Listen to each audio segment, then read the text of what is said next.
world record bid has been made from the Qatar Sheikh Jassim to purchase Manchester United and take a controlling majority of the football club. There are also reports that Sir Jim Ratcliffe and his company Ineos has also matched this bid, which ranges between 5.5 billion to 6 billion pounds to take a majority control over Manchester United away from the Glazers. This will be the biggest purchase of a football club in the history of our game. But what does it mean to United fans, rivals, and everything else in between? We're going to delve into that for you on this video. Hit the like button, leave your comments below, make sure you're subscribing and you click on the bell notification button. Make sure that is done, and also scan that QR code that you see right there on the screen to listen to the Top 6 podcast, the original multi-club podcast that's now available on Spotify. Man United fans, be excited. Man United fans, you should be gleeing at excitement as things stand right now. The reign of the Glazers is coming to a very much needed end. They are looking to sell the majority of this football club now. And when I say majority, I said it at the top, don't panic. It's a controlling share. They will have no say on what goes on. No one is going to be able to buy the whole club outright by 100% overnight, because there's around about 28% of the football club that is floated on the stock market that is owned by hedge fund companies, private investors, banks, business people, and the general public. Those shares will be purchased back over a period of time in a different way, but they are going to buy the majority of the club and have a controlling stake. Now, we know that Sir Jim Ratcliffe and his organization, Ineos, is going to match the bid made by Sheikh Jassim and the Qatar outfit. But we're going to move on to them in a little bit. Seen as the front runners, who are very, very confident indeed about buying Manchester United, is the Qatar body. Now, there's reports of multiple other entities, consortiums, and individuals putting bids in between 5 to 8 parties. Now, a lot of people, including myself, think a lot of that is the Glazers and the media spin to try and raise the overarching fee, to try and get it as high as possible, beyond the £6 billion mark that is being quoted by the newspapers and media outlets this evening. Now, where both the Sheikh and Sir Jim are not going to be stupid is that they already know that they're trying to create a bidding war between the two of them. There already is one to a certain degree. It's the second bid that's coming in, and this is the substantial one. This is where they've already done it in the meetings, being able to show proof of funds, where the money would come from, how they would be able to structure this deal. And that's been provided into the Rain Group and beyond. But the Qataris are very, very confident. They believe that their proposal, how they're looking to pay, is going to stand out. Remember, Sir Jim Ratcliffe has been, all his money is being raised by banks, but we'll come on to that a little bit later. The Qataris are promising a cash payment, not literal cash, it'd be a transfer straight across, but the money instantly, to wipe out all of the club's debts and to invest hundreds of millions of pounds more into stadium expansions, repairs and improvements currently needed at Old Trafford, new training ground facilities and massive upgrades on what they have, and then big investment into both the male and female teams at Manchester United.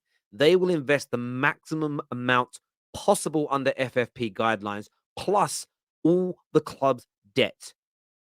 And when you couple together the club's debt with dividends payments, that's circa 120 to 130 million pounds a year that is currently hemorrhaged, pillaged out of Manchester United now being available. On top of this, they have stated they will bring in the best in-house possible into every relevant department in the football club if it doesn't exist already. So there are football people making footballing decisions and commercial people making commercial decisions. That is how the best clubs in the world are run in 2023. And this is music to everybody's ears. Sheikh Jassim wants this football club, and he wants to do one thing above and beyond, in my opinion, every other party. This isn't about PR for him. This isn't about growing his portfolio or showing off for friends. This is about making Manchester United the best football team on the planet. That has to be the driving goal of any new owner. It has to be the driving goal.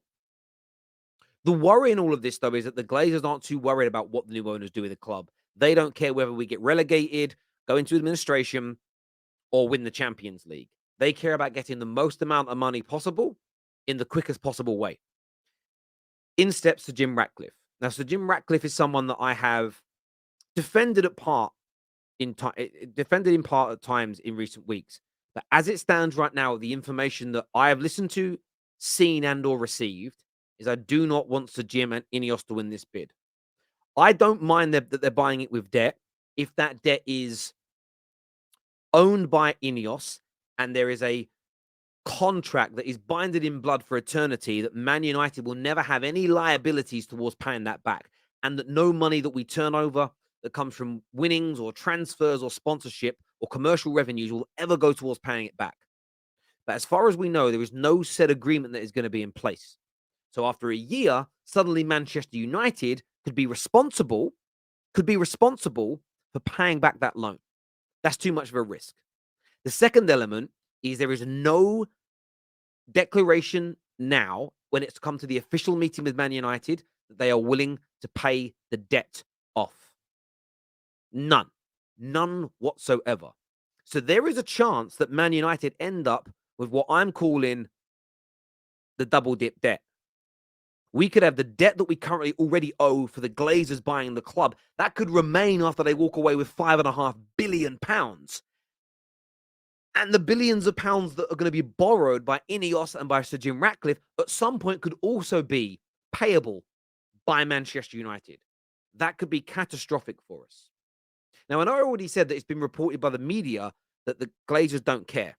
What I'm hoping for is that the board members currently helping with this process, we saw some of them meeting the delegates last week at Old Trafford, is that they're in the ear of the Glazers and saying, look, take Qatar's money. It's the same amount that's being offered. They can transfer it to you instantly. It's not going to be coming from banks, but they're going to clear our debt. They're going to make it easier for us to operate. They have a better model financially for Manchester United, and money is going to be key here. With the direction that football's going in, all the new owners that are on their way, money is going to be key. It has to be. And if we have two amounts of debt attached to us, I don't see how we compete in the medium to long term. So that is what my hope here is, that the board, Ten Hag, Myrtle, Fletcher, whoever has any kind of say or influence whatsoever, Richard Arnold, I hope they're in the ear of the Glazers and saying it's the Qataris that we need. Now, if there's any secret bidders that we don't know of their names and their offers are very similar to the Qataris, debt paid, stadium expansions, I'm all up for them as well. I can only pick the Qataris as my preferred owners from a footballing standpoint because their bid, their approach, their methodology appears to be much, much better. There are a few things for United fans to still be concerned about. Don't get caught up in the hullabaloo of the Glazers leaving to not look at the details. Read the small print. But the Qatari bid from Sheikh Jassim appears to be the best. It's my standout bid and what I would like. But of course, I want to know in the comments what you want. From a rival perspective, listen, if Sir Jim Ratcliffe comes in and there's his double dip debt, then there could be some trouble. But the Qataris are the front runners. They're the bookies' favorite, and they're seen by many close to the deal as the likely party to buy Manchester United. Will there be an announcement in the next 24 hours that a deal has been agreed? Maybe not.